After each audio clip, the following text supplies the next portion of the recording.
So, what feels like a lifetime and a lot of wasted money ago, I set out on a pretty ambitious project here on the channel. I wanted to create a DIY at-home setup that could recycle failed 3D prints into brand new filament, and which was reproducible by all of you at home.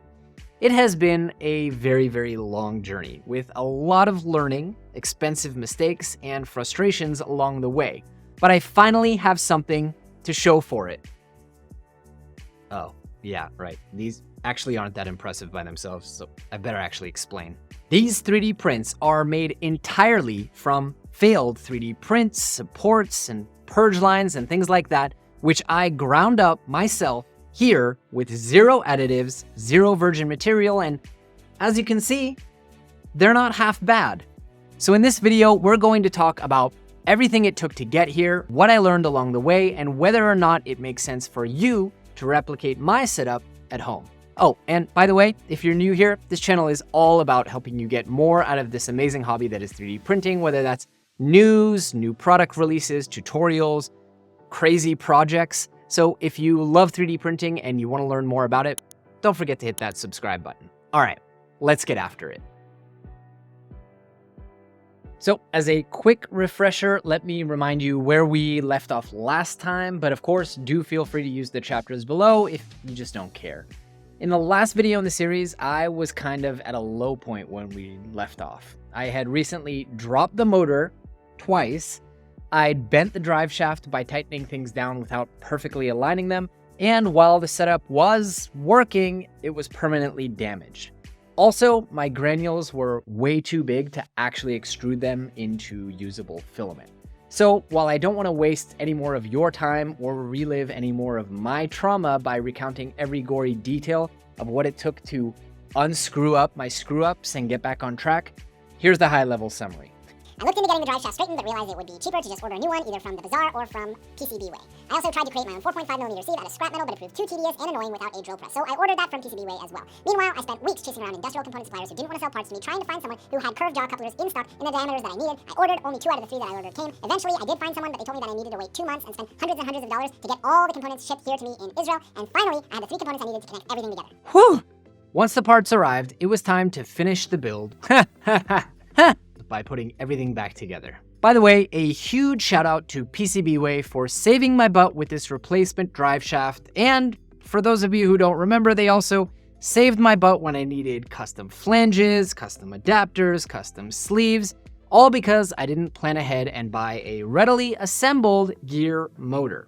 Despite their name, PCBWay is also, as you probably already know, a great source for CNC machined parts like these. Their prices are really, really reasonable, and their turnaround is fantastic. So a lot of times I genuinely find it much easier to just order stuff from them rather than trying to find a supplier anywhere else in the world. In fact, I honestly think that if I had just taken the CAD of the curved jaw couplers from Lovejoy's website and then uploaded them to PCBWay and then had them machined custom, it honestly would have come out to about the same price, except I could have skipped the 2-month waiting period. Oh, also, since, as you probably already realized by now, this video is sponsored by PCBWay, haha! They have their 10th anniversary sale going on right now, and you can get great discounts until August 31st on a variety of services from metal 3D printing to sheet metal fabrication, injection molding, and much, much more. So do check the link in the description for more info on that. Anyways, with all the parts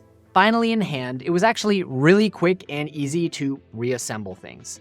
I did have to drill some new mounting holes and move things around on the frame because the addition of the couplers actually changed the distance between the motor and the gear, but it is well worth it.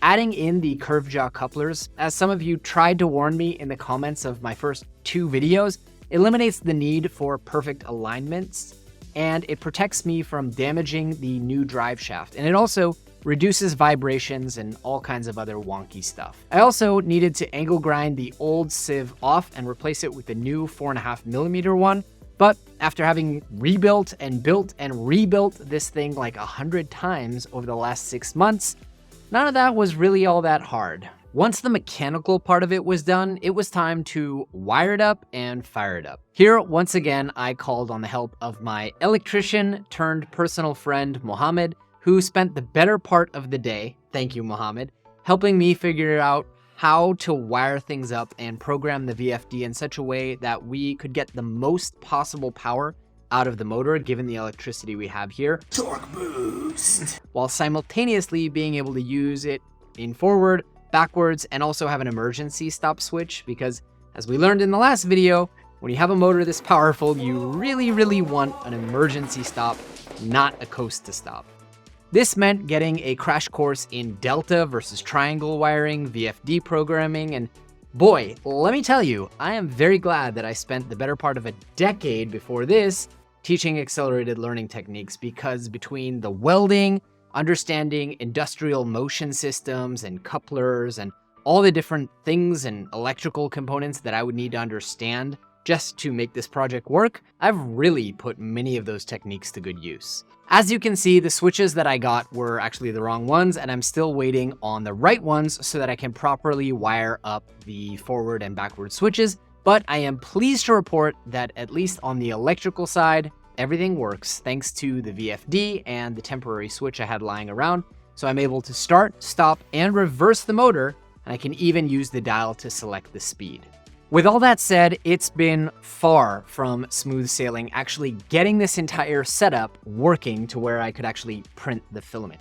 And I've spent over a month working through bugs and issues. Now, I won't bore you with all the gory details. I honestly don't want to relive them myself. But I do want to document some of it because, as I said, the idea behind this project is that someone should be able to use these videos as at least a helpful resource for building their own version of this build. So first, there have been all kinds of issues with the shredder. Namely, it has been heating up on one side, which is then causing the plastic to melt, and then that jams the machine entirely. Now, this severely limits how much plastic I can actually process in one session without waiting for it to cool down, which is a bummer because the duty cycle of the motor that I bought is such that I should be able to shred for literally hours and hours on end if I want to. Now, I have racked my brain trying to figure out what could possibly be causing this friction, but I'm actually pretty sure that I have figured it out. So basically, when I align the blades and set the pattern, I actually set them up in one continuous spiral, which is then causing all the material to be shuffled to one side of the shredder. Now, that wouldn't be so bad if the holes were larger, as the material would then fall through on its way to the other end of the shredder. But I've also, as you'll recall, swapped the sieve to a 4.5mm one. So the material is being pushed and then repeatedly shredded over and over, which is causing friction. Friction causes heat. Heat melts the material, which then sticks to the blades and it just creates this cycle. So whenever I actually get the time after recording this video, I am going to need to disassemble the entire drive shaft portion of the shredder, realign the blades in a better pattern, and then put it all back together for like the 100th time. But I'm actually not sure what the best pattern of the blades is. Should I do it randomly, or maybe in a V that pulls the material into the middle of the shredder, or maybe a V that actually spreads it to the two opposite edges and divides the material up? If any of you actually know what the best way to do the blades is in this scenario, or you have any other ideas as to what might be actually causing this heat, please do drop me a comment below. The other major issue that I was having was just with the extruder. I actually spent literally hours and hours across multiple days trying to dial in my filament diameter to be just right at 1.75mm, and I was always coming up short.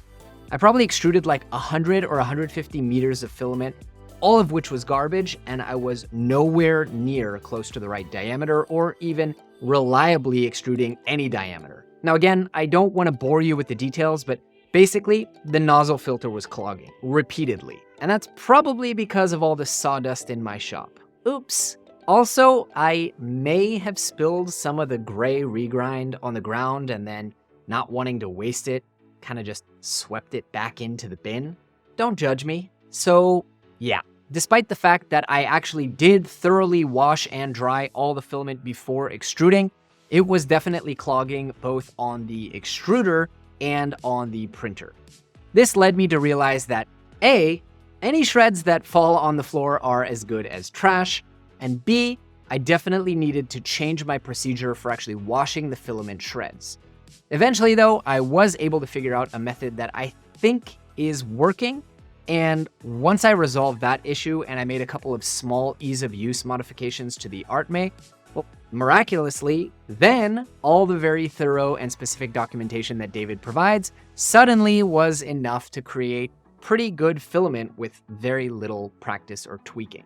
Now, it's still not perfect because, like I said, there is an element of fine-tuning involved here, and experience definitely plays a factor, but we'll get into all of that in a minute. But now that we've documented the remainder of the build process and the hurdles for anyone looking to build one of these themselves, I do want to change gears, no pun intended, and walk you through the entire filament recycling process from start to finish so that you can see what it actually looks like to use this setup and how much work it takes to create filament. The first step of the process is sorting. Obviously, we need to meticulously sort our materials, ensuring that we don't get even a tiny bit of PETG or ABS or anything but PLA in with our PLA, and obviously vice versa. In fact, this is so important and the difficulty of perfectly cleaning all the equipment so significant that I actually personally decided somewhere along the line that it just wasn't worth the hassle, or in the case of ABS, sniffing the fumes, and I just decided that I only want to recycle PLA with my setup. Yes, you can clean out the shredder and the extruder, but since 90% of my waste is PLA anyways, and since ABS is really unhealthy to breathe in such large quantities, I actually feel pretty comfortable just not even recycling those other materials. In addition to sorting by material, you should also sort by color, unless you only want to make grayish brown filament. Personally, because I wanted to save on bins taking up so much space in my studio, I actually started by sorting into color groups. And I wanted to see if I could, say, make orange out of red and yellow. But if you want to have more granular, get it?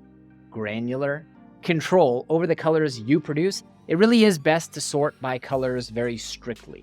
After all, you can easily store the regrind in small space-saving vacuum bags once you've shredded it, and you can always mix in different colors of regrind later. But once you've ground up purple with blue, it's in there for good, and with a setup this compact, you will definitely see the effect in your filament, whether you like it or not. Lastly, I should also mention that this is a good time to quality control your material. As you'll see later on in the video, this is one of those garbage in, garbage out things in life, so while you're sorting, do ensure that you cut away any areas that have any glue or remove any hardware, obviously, or get rid of any large debris that may have fallen into the heap. Then, make sure to note to keep your pile covered next time. Next, it's time to shred the filament. This is pretty self-explanatory. Place a bin under the shredder, turn it on, adjust your speed, and drop something in. Now you are going to need eye protection, and I do strongly recommend that you put an acrylic panel on top of the shredder so you can still see in even when you close the hopper for safety. I'm actually thinking about flipping the direction of my door panel so that it still protects me even while it's up, because shreds do fly when you open things. While the machine is shredding, it is definitely advisable to be nearby and monitor for jams or clogs.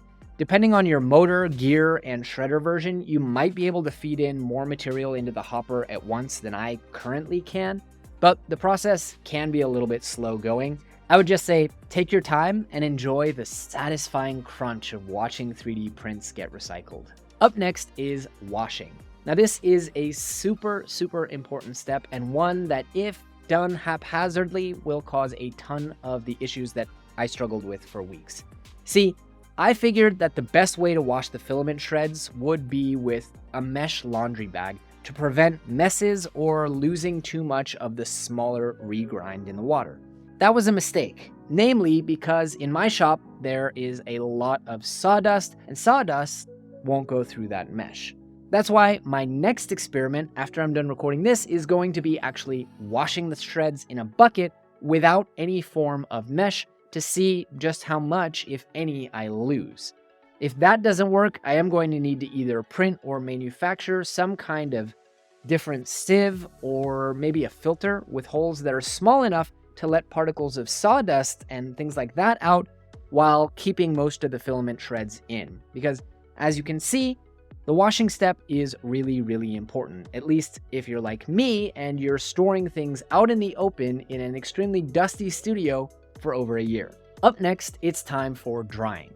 Obviously, you can't extrude sopping wet filament, but even if you didn't need to wash your filament shreds because somehow your raw material was perfectly dust-free, get off your high horse, you will need to remove the moisture from the inside of the filament itself. Failure to do this will result in bubbly, awful filament, just like it results in bubbly, awful prints. Unfortunately, most commercial dryers out there are too small or just not properly set up for doing this without having the shreds go in everywhere. So while I did experiment with the idea of upgrading a dryer to dry regrind, I realized that it's just cheaper and easier to find a used oven or toaster oven and just put the filament in there for 4 to 6 hours at 40 to 60 degree internal temperature. Remember, internal temperature doesn't necessarily mean the same as the temperature that the dial says. Remember to stir from time to time to ensure that the entire pile dries, but don't be an idiot like me and do that without wearing an oven mitt because you want to get a feel for how dry it is. Idiot. Finally, it's time to extrude the regrind into filament. This part takes a little bit of tweaking and tuning to get right to your exact setup, which will depend on the quality and size of your regrind. But once you get it dialed in, it is mostly an automated process thanks to the artme's automatic puller.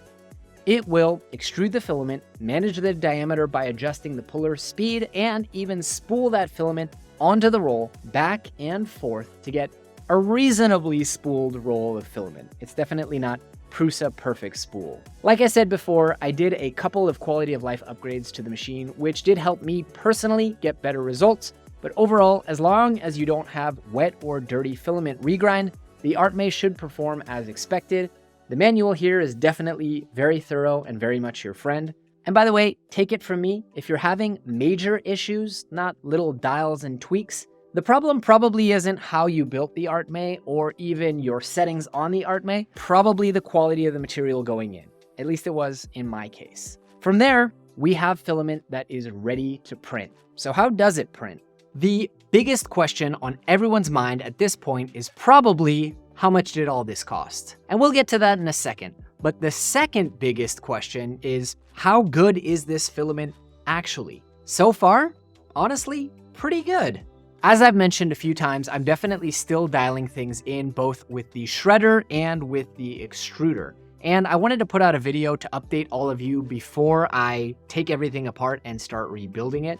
So I actually don't have a ton of material that I've had time to extrude to play around with. But so far, I'm pretty pleased. The gray filament that I made earlier, well, that clogged a lot both on the extruder and on the printer. But as I mentioned, that was before I was taking all the precautions and cleaning processes as seriously as I should have been.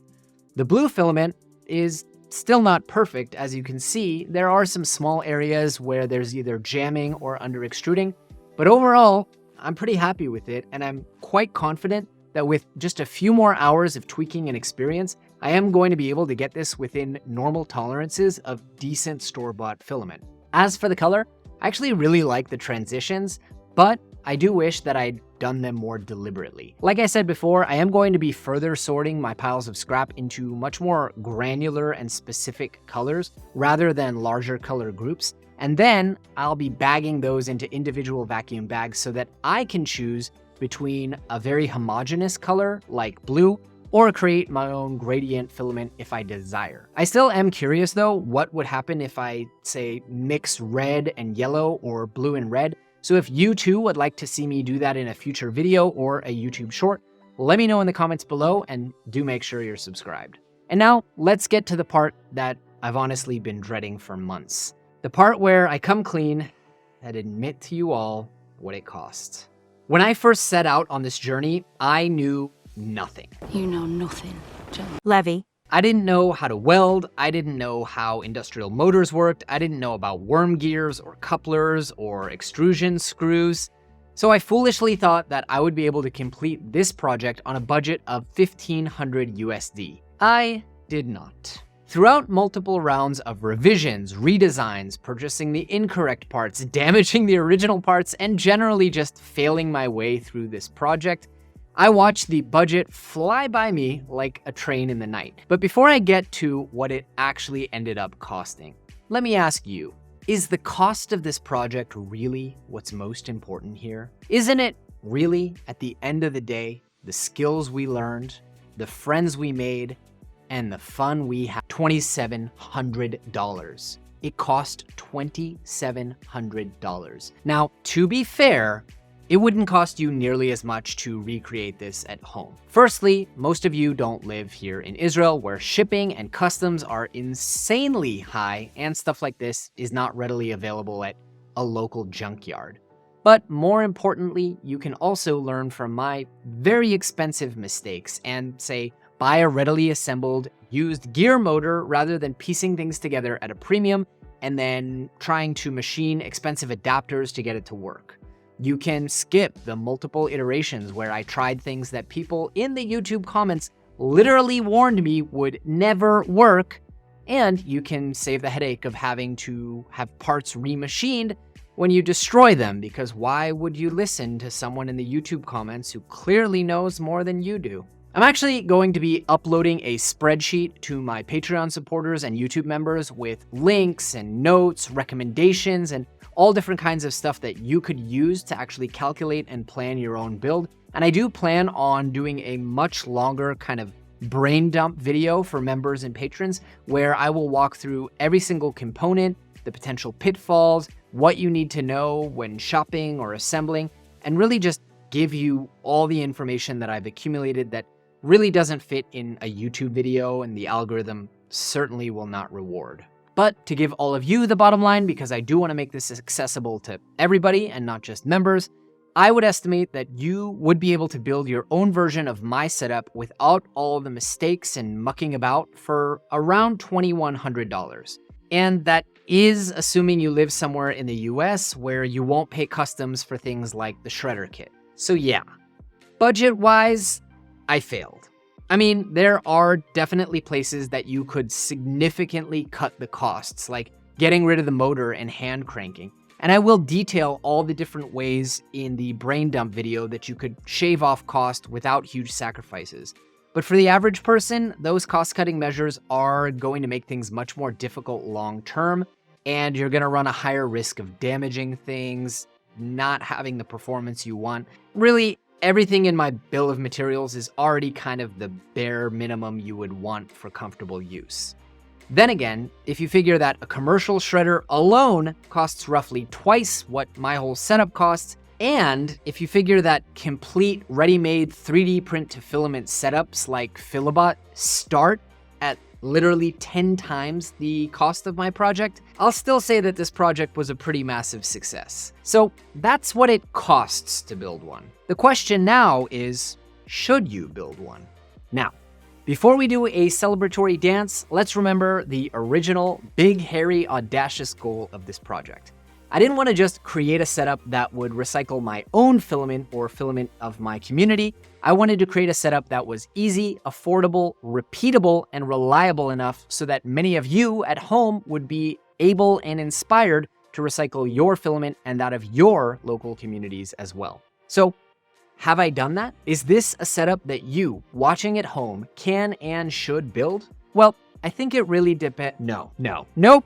I mean, probably not. Look, as much as I want to mark this project as a complete success and pat myself on the back for hopefully creating a ripple effect with all of you, I have to acknowledge the simple facts. A setup like this doesn't make sense for the average individual hobbyist or user. First, there's the cost.